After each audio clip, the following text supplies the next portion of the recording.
Now we start the chemical reactions of ethyl alcohol. So there are following type of the reactions. First number is oxidation reaction.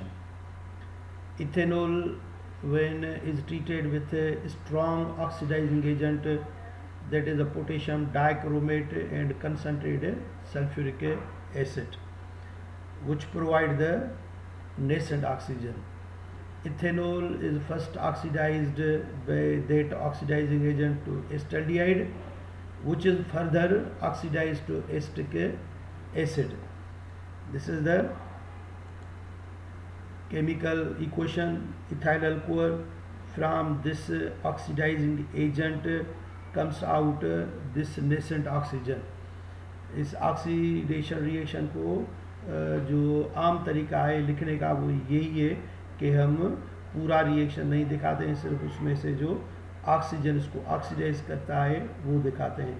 तो ये ethyl alcohol oxidise हो जाएगा asterisk aldehyde में, एस्ट aldehyde में, ethanal में. ये ethanal की bond line structure है और इसको अगर एच शो करनी होती है तो एच दिखाना पड़ता है. अगर न दिखाएं तो इसकी स्ट्रक्चर इससे भी लिख सकते हैं. तो ये एस्टल्डिहाइड जो बना है, इन्हीं कंडीशन में फर्दर ये ऑक्सीडाइज होकर एस्टिक एसिड में चला जाएगा. CH3COH यहाँ इसकी बॉन्ड लाइन स्ट्रक्चर है. इस रिएक्शन को याद करने का क्या तरीका है मैं आपको बता रहा हूँ. मिसाल के तौर पर आप देख रहे हैं ये जो एस्टल्डिहाइड है, ये सारी इथाइल अल्कोहल है, ये प्राइमरी कार्बन है जिसके साथ ये OH ग्रुप अटैच्ड है. अब इस प्राइमरी कार्बन के साथ ये जो हाइड्रोजन है ये प्राइमरी हाइड्रोजन कहलाएंगे और ये एक्टिव होते हैं, ये हाइड्रोजन. इस वजह से ये ऑक्सीजन इस कार्बन को इजीली ऑक्सीडाइज कर देता है. कैसे? ये ऑक्सीजन आकर इस कार्बन के साथ अटैच हो जाएगा तो नतीजा क्या होगा कि एक ही कार्बन पर 2 OH ग्रुप बन जाएंगे, क्योंकि ये इधर ऑक्सीजन आएगी, ये जो ऑक्सीजन इधर कार्बन के साथ और इसके साथ फिर ये जो हाइड्रोजन अटैच हो जाएगी. एक ही कार्बन पर 2 अल्कोहल ग्रुप, 2 हाइड्रोक्साइल ग्रुप नहीं आते हैं तो स्टेबल अनस्टेबल हो जाते हैं. स्टेबिलिटी तैयार करने के लिए इधर से ये वाटर रिमूव हो जाएगा. जब ये वाटर रिमूव हो जाएगा, कार्बन की वैलेंसी खाली हो जाएगी तो ये कार्बन और ऑक्सीजन आपस में क्या बना लेंगे, ये डबल बॉन्ड बना लेंगे. तो हमारे पास ये जो स्ट्रक्चर बनेगी लाइक दिस वन आर, ये C, इस डबल बॉन्ड को मैंने ऊपर करके दिखाया और ये इधर H लगा दी. तो ये बन गई जनरल फार्मूला ऑफ अल्डिहाइड, क्योंकि अल्डिहाइड का फंक्शनल ग्रुप होता है CHO. इसकी बॉन्ड लाइन स्ट्रक्चर लिखेंगे तो ये CH3, ये CH, ये डबल बॉन्ड OH, ये भी लिख सकते हैं. तो ये एस्टल्डिहाइड बन गई. और एस्टल्डिहाइड में आप देख रहे हैं कि ये हाइड्रोजन है वो और मोर एक्टिव हो गया है, जिसकी वजह से ये अल्डिहाइड का मेंबर फर्दर इसी ऑक्सीजन से जो इधर से निकल रही है इसको ऑक्सीडाइज कर देगा, किसमें, एस्टिक एसिड में.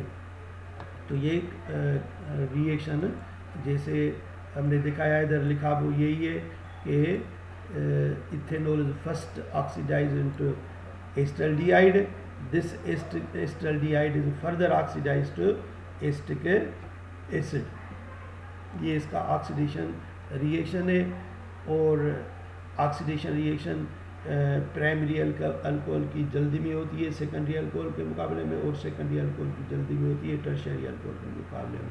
तो टर्शियरी अल्कोहल में ये ऑक्सीडेशन के बजाय जो वहाँ पर रिएक्शन होता है वो अल्कीन फार्मेशन होती है. तो मैंने ये 2 रिएक्शन इधर दिखाए हैं. सेकेंडरी अल्कोहल का मिसाल है आइसोप्रोपाइल अल्कोहल. तो आइसोप्रोपाइल अल्कोहल में ये OH सेकेंडरी कार्बन पर अटैच है, इसके साथ हाइड्रोजन है, तो ये ऑक्सीजन इसको ऑक्सीडाइज कर देगी. तो 2 OH आ जाएंगे पहले की तरह, ये H और OH वाटर की सूरत में निकल जाएंगे और कार्बन और ऑक्सीजन के दरम्यान में ये डबल बॉन्ड बन जाएगा और ये मेंबर है कीटोन का, डायमीथाइल कीटोन बन जाएगा. तो हम कह सकते हैं कि अल्कोहल ऑक्सीडेशन से अल्डिहाइड में तब्दील होते हैं तो कीटोन में भी तब्दील होते हैं. वैसे भी एसीटोन की जब हम प्रिपरेशन पढ़ेंगे इसी चैप्टर में, तो हम उसको प्रिपेयर करते हैं आइसोप्रोपाइल अल्कोहल से 2 प्रोपेनॉल से, यानी कि सेकेंडरी अल्कोहल से। सेकेंडरी अल्कोहल की ऑक्सीडेशन होगी, जनरली कह सकते हैं, तो कीटोन बनते हैं। और जो टर्शरी अल्कोहल है, टर्शरी अल्कोहल वो है जिसमें OH ग्रुप टर्शरी कार्बन से अटैच होगा, और टर्शरी कार्बन वो जिनके साथ 3 मिथाइल ग्रुप होते हैं। तो ये इस कार्बन के साथ जो अल्फ़ा कार्बन है कोई हाइड्रोजन नहीं है, इस वजह से इसकी ऑक्सीडेशन करना मुश्किल होती है। अलबत्ता जब हम इनको इसी ऑक्सीडाइजिंग एजेंट के साथ रिएक्ट कराएंगे तो एक हाइड्रोजन इधर से OH से नज़र आ रहा है, ये वाटर के स्रोत में निकल जाएगा और इनके दरमियान में एक डबल बॉन्ड बन जाएगा और ये अल्कीन का मेंबर बन गया। जैसे ये मेंबर बना है हमारे पास 1 2 3, 2 पर मिथाइल है, 2 मिथाइल 1 प्रोपीन बन गया। तो ये MCQ पूछ सकता है कि the ease of oxidation is primary, secondary और टर्शरी। तो ईज आसानी से कौन करेगा, प्राइमरी कराएगा। और जहाँ सब क्वेश्चन पूछ सकता है कि which one of the following does not show the oxidation reaction. तो ये टर्शरी ब्यूटाइल अल्कोहल या टर्शरी अल्कोहल का मेंबर ऑक्सीडेशन के बजाय उसमें जो है वो एलिमिनेशन होती है, एलिमिनेशन माना रिमूवल। अब रिएक्शन पढ़ेंगे विथ हेलोजन एसिड्स, जैसे HiHbr HCl। मोस्टली हम क्लोरीन के साथ रिएक्शन कराते हैं जिंक क्लोराइड की मौजूदगी में। ये तो जो जिंक क्लोराइड है ये कैटलिस्ट का काम करेगा। तो जिंक क्लोराइड और HCl की सॉल्यूशन को हम ल्यूकास रिएजेंट पे बोलते हैं। तो जब हम इथाइल अल्कोहल जो प्राइमरी अल्कोहल है react with HCl in the presence of zinc chloride as a catalyst form ethyl chloride. Reaction ऐसे नज़र आ रहा है कि इधर से OH निकल गया और इधर से क्लोरीन आ गया, सब्सटीट्यूशन रिएक्शन। लेकिन ये डायरेक्ट हम OH को इस क्लोराइड से डिस्प्लेस नहीं कर सकते हैं, क्योंकि OH क्लोराइड से ज़्यादा जो है वो स्ट्रांग है, क्लोराइड वीक जो है वो न्यूक्लियोफाइल है, OH ज़्यादा है, तो ये इलेक्ट्रोफिलिक कार्बन से इसको हटाना मुश्किल है। तो इस रिएक्शन का जो मैकेनिज़्म है वो मैकेनिज़्म इस तरीके से होता है। ये तीनों रिएक्शन मैंने दिखाए हैं, ये मुकम्मल है, ये भी अलग करके दिखाया है और ये बॉन्ड लाइन फार्मूला में शो किया गया है। तो मैकेनिज़्म की बात कर रहा था कि हकीकत में ये जो HX है, ये जो हेलोजन एसिड है, ये H प्रोटॉन है। अल्कोहल में ऑक्सीजन के ऊपर लोन पेयर ऑफ इलेक्ट्रॉन होते हैं, तो इस वजह से ये बेस का कैरेक्टर अदा करता है, तो ये बेस हो जाएगा।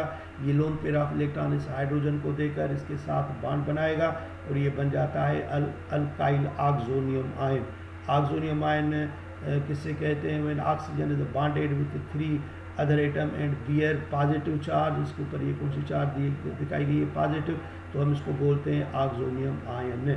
तो फर्स्ट स्टेप में ये ऑक्सोनियम आयन बना और ये हेलाइड अलग हो गया जो एक न्यूक्लियोफाइल है। अब सेकंड स्टेप में ये न्यूक्लियोफाइल जो है इस R जो पॉजिटिव बन गया है, कार्बोनियम आयन बन गया है। इस कार्बोनियम आयन पर ये हेलाइड अटैक करेगा और वाटर को इधर से निकाल देगा, क्योंकि ये वाटर ये जो अल्काइल ऑक्सोनियम बना है इसमें आप देख रहे हैं कि ऑक्सीजन के साथ 2 हाइड्रोजन है, तो ये वाटर की सूरत में पहले ही निकलने की कोशिश कर रहा है, यहाँ निकल चुका है और उसके बाद एक से इस कार्बन पर अटैक कर रहा है जिस पर बिल्कुल पॉजिटिव चार्ज होती है। तो ये रिएक्शन 2 स्टेप में कंप्लीट हुआ। फर्स्ट स्टेप जो होती है वो स्लो रेट डिटर्मिनिंग स्टेप होती है, तो ये SN1 मैकेनिज्म कहलाता है जो 2 स्टेप में होता है। तो ये न्यूक्लियोफिलिक सब्स्टिट्यूशन रिएक्शन का एक एग्जाम्पल है। तो ये इसका हेलोजिनेशन का मैकेनिज्म था।